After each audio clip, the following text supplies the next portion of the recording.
Welcome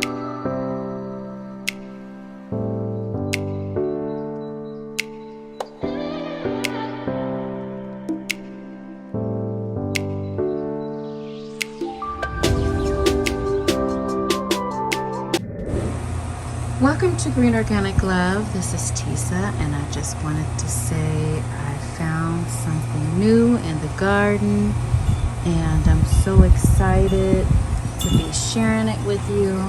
I just got in this apricot tree. I believe it was last year I put it in.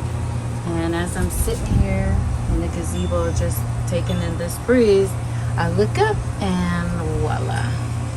Guess what I see? I see fruit.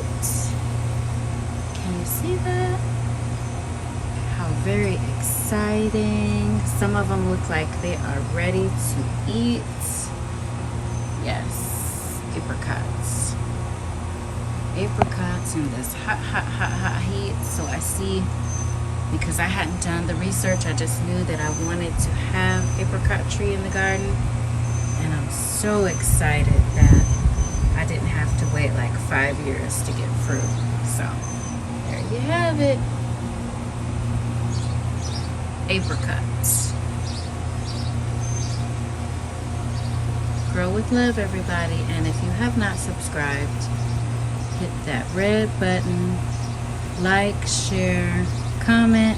Let me know if you have an apricot tree or if you like to get an apricot tree. And we'll talk about it. Have a great day. Grow with love, everyone.